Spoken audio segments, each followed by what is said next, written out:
Today I'm just making a quick video talking about if I was to do it again, how I would purchase tools and how I do it differently than how I did it. I started doing this, working on cars probably close to 20 years ago.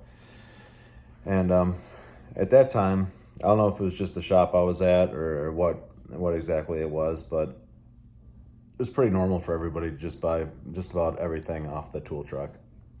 We had we had 3 or 4 tool trucks that came to the shop. We had a Matco, a Snap-on, a Mac, and then a guy that just kind of sold a little bit of everything.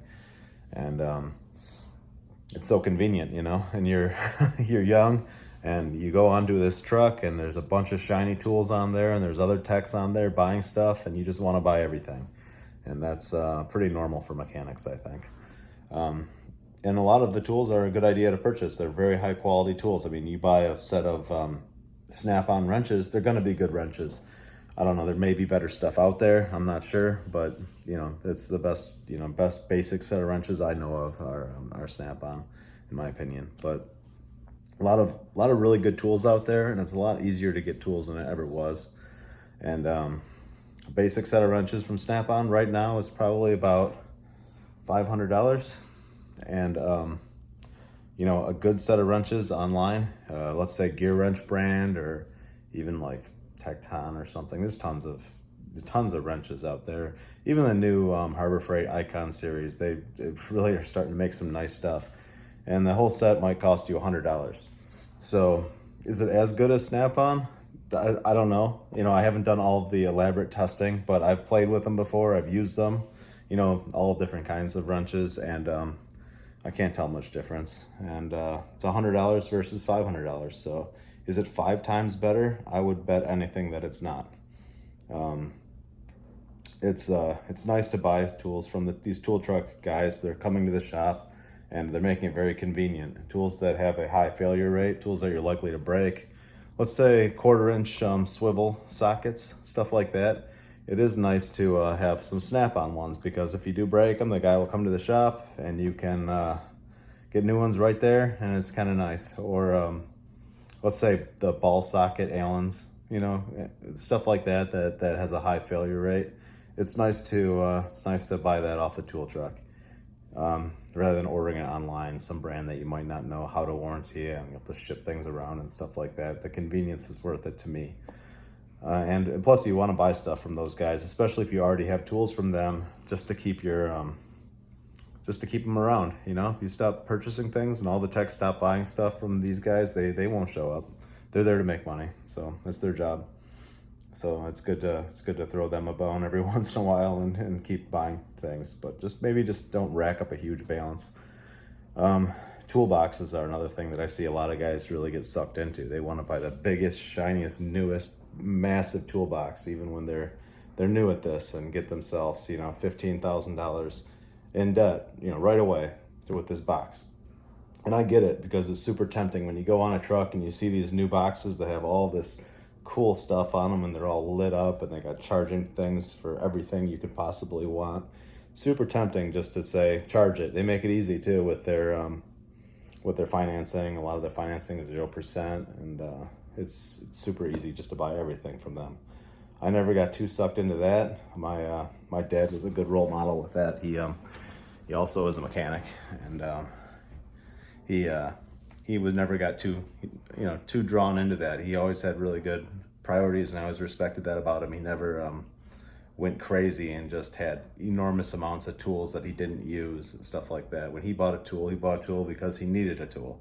He doesn't just have massive stockpiles of stuff that's all brand new. His stuff is used. He uses his tools and he uses them right.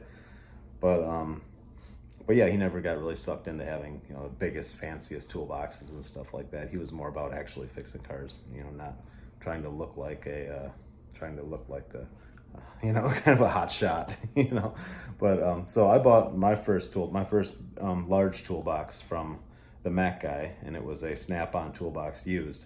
I think I paid $3,000 for it, or maybe a little more than that, under $4,000.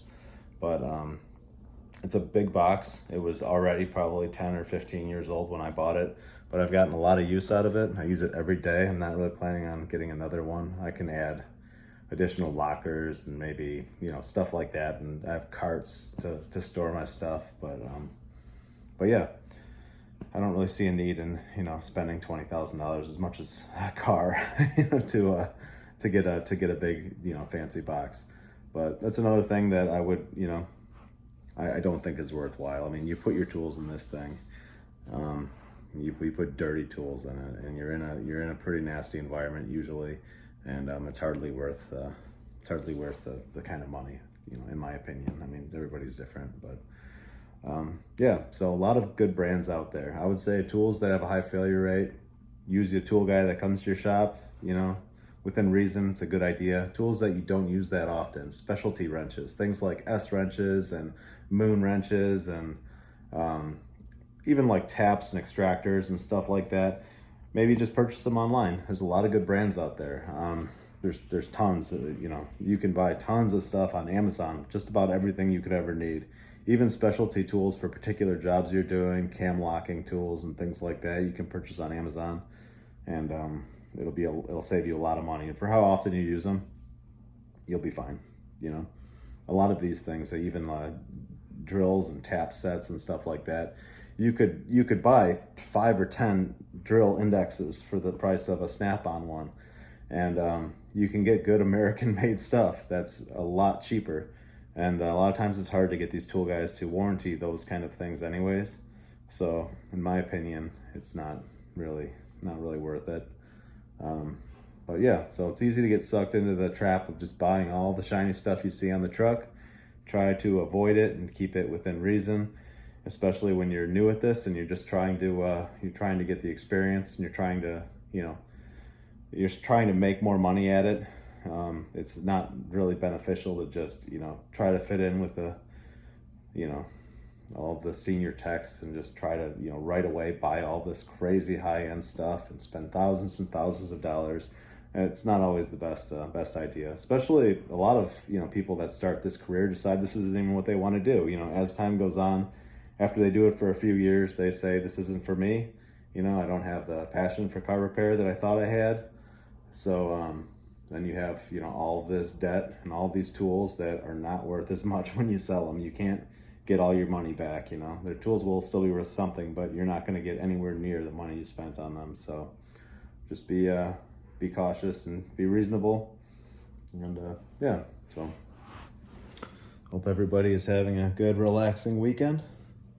And I'll see you guys later.